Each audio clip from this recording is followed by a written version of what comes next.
రాజుల 2వ గ్రంథము 2వ అధ్యాయము. యెహోవా సుడిగాలి చేత ఏలియాను ఆకాశమునకు ఆరోహణము చేయింపబోవు కాలమున ఏలియాయు ఎలీషాయు కూడి గిల్గాలు నుండి వెళ్ళుచుండగా ఏలియా, యెహోవా నన్ను బేతేలునకు పొమ్మని సెలవిచ్చియున్నాడు గనుక నీవు దయచేసి ఇక్కడ నుండుమని ఎలీషాతో అనెను. ఎలీషా, యెహోవా జీవము తోడు, నీ జీవము తోడు, నేను నిన్ను విడువనని చెప్పగా వారిద్దరును బేతేలునకు ప్రయాణము చేసిరి. బేతేలులో ఉన్న ప్రవక్తల శిష్యులు ఎలీషా యొద్దకు వచ్చి, నేడు యెహోవా నీ యొద్ద నుండి నీ గురువును పరమునకు తీసుకొని పోవునని నీవెరుగుదువా అని ఎలీషాను అడుగగా అతడు, నేనెరుగుదును, మీరు ఊరకుండుడనెను.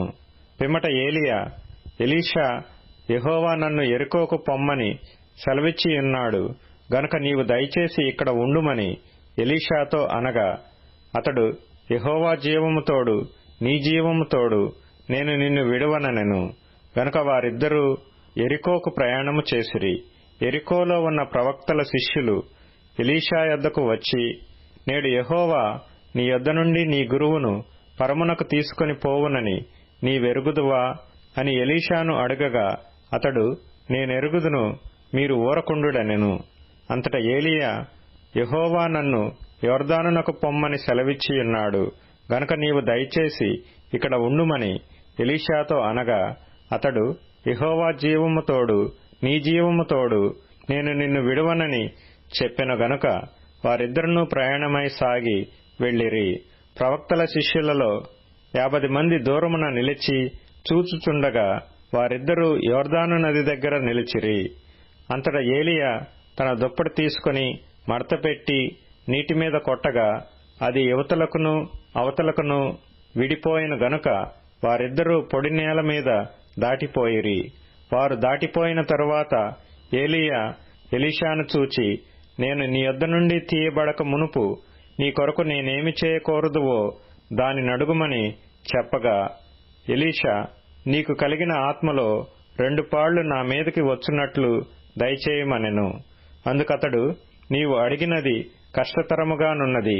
అయితే నీ యొద్ద నుండి తీయబడినప్పుడు నేను నీకు కనబడిన ఎడల ఆ ప్రకారము నీకు లభించును, కనబడని ఎడల అది కాకపోవునని చెప్పెను.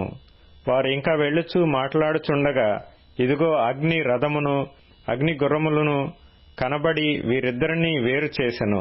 అప్పుడు ఏలియా సుడిగాలి చేత ఆకాశమునకు ఆరోహణమాయెను. ఎలీషా అది చూచి, నా తండ్రి, నా తండ్రి, ఇశ్రాయేలు వారికి రథమును రౌతులును నీవే అని కేకలు వేసెను. అంతలో ఏలియా అతనికి మరలా కనబడకపోయెను. అప్పుడు ఎలీషా తన వస్త్రమును పట్టుకొని 2 తునకలుగా చేసెను. మరియు ఏలియా దుప్పటి క్రింద పడగా అతడు దాని తీసుకుని యొర్దాను ఒడ్డునకు వచ్చి నిలిచి ఒంటిమీద నుండి క్రింద పడిన ఆ దుప్పటిని పట్టుకొని నీటి మీద కొట్టి, ఏలియా యొక్క దేవుడైన యెహోవా ఎక్కడ ఉన్నాడనెను. అతడు ఆ దుప్పటితో నీటిని కొట్టగా అది ఇటూ అటూ విడిపోయినందున ఎలీషా అవతలి ఒడ్డునకు నడిచిపోయెను. యెరికో దగ్గర నుండి కనిపెట్టుచుండిన ప్రవక్తల శిష్యులు అతని చూచి, ఏలియా ఆత్మ ఎలీషా మీద నిలిచియున్నదని చెప్పుకొని అతనిని ఎదుర్కొనబోయి అతనికి సాష్టాంగ నమస్కారము చేసి అతనితో ఇట్లనిరి, ఇదిగో నీ దాసులమైన మా యొద్ద 50 మంది బలము గలవారున్నారు. మా మీద దయయుంచి నీ గురువును వెదుకుటకు వారిని పోనిమ్ము. యెహోవా ఆత్మ అతనిని ఎత్తి ఒక పర్వతము మీదనైనను లోయయందైనను వేసియుండునేమో అని మనవి చేయగా అతడు ఎవరినీ పంపవద్దనెను. అతడు ఒప్పవలసినంత బలవంతము చేసి వారతని బతిమాలగా అతడు పంపుడని సెలవిచ్చెను. గనుక వారు 50 మందిని పంపిరి. వీరు వెళ్లి 3 దినములు అతనిని వెదకినను అతడు వారికి కనబడకపోయెను. వారు యెరికో పట్టణమందు ఆగియున్న ఎలీషా యొద్దకు తిరిగి రాగా అతడు, వెళ్లవద్దని నేను మీతో చెప్పలేదా అని వారితో అనెను. అంతటా ఆ పట్టణపు వారు, ఈ పట్టణమున్న చోటు రమ్యమైనదని మా ఏలినవాడవైన నీకు కనబడుచున్నది, గాని నీళ్లు మంచివి కావు, అందుచేత భూమియు నిస్సారమై ఉన్నదని ఎలీషాతో అనగా అతడు క్రొత్త పాత్రలో ఉప్పు వేసి నా యొద్దకు తీసుకుని రండని వారితో చెప్పెను.